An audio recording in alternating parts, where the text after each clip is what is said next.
أعوذ بالله من الشيطان الرجيم بسم الله الرحمن الرحيم അസ്സലാമു അലൈക്കും വറഹ്മത്തുള്ളാഹി വബറകാതുഹു.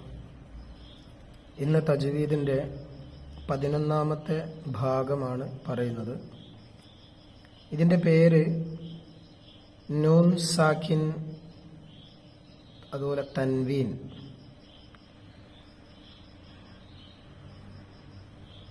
സുക്കൂനുള്ള ഒരു നൂനിനാണ് നൂൻ സാക്കിൻ എന്ന് പറയുന്നത്. അതുപോലെ 2 ഫതഹ്, 2 കസർ, 2 ദ്വമ്മ് ഉള്ള അക്ഷരങ്ങളാണ് തൻവീൻ എന്ന് പറയുന്നത്. അപ്പം നൂനിന് സുക്കൂനുള്ളതാണ് നൂൻ സാക്കിൻ.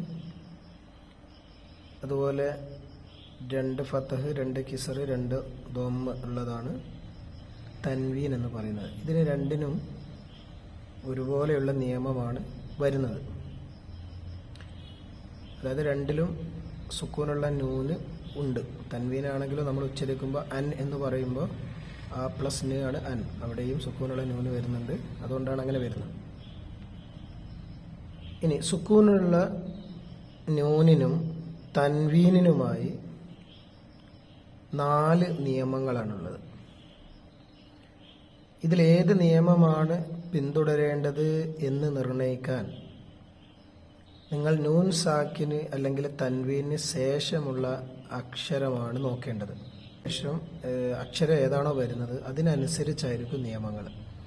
നമ്മളൊരു സുക്കൂനുള്ള നൂനോ അല്ല തൻവീനോ കണ്ടാൽ ഉടനെ തന്നെ ആ രീതിയിൽ അത് ഉച്ചരിക്കാൻ പറ്റൂല. മറിച്ച് അതെങ്ങനെ ഉച്ചരിക്കണം എന്ന് നോക്കണമെങ്കിൽ അതിന് ശേഷമുള്ള അക്ഷരത്തെ നോക്കണം. അതിനനുസരിച്ച് അതിൽ മാറ്റങ്ങളുണ്ടാവും. 4 രീതിയിലാണ് ആ നിയമങ്ങൾ വരുന്നത്. ആ നിയമങ്ങളെ സംബന്ധിച്ച് ഇനി ഇൻഷാ അല്ലാഹ് അടുത്ത ഭാഗങ്ങളിൽ വരുന്നതാണ്. അപ്പോൾ ഇതിൻ്റെ ചുരുക്കിയിട്ട് ഇതിൻ്റെ ഇംഗ്ലീഷിലും ഇവിടെ കൊടുക്കുന്നുണ്ട്. അത് ആവശ്യമുള്ള കുട്ടികൾ അത് നോക്കിയിട്ട് പഠിക്കുക.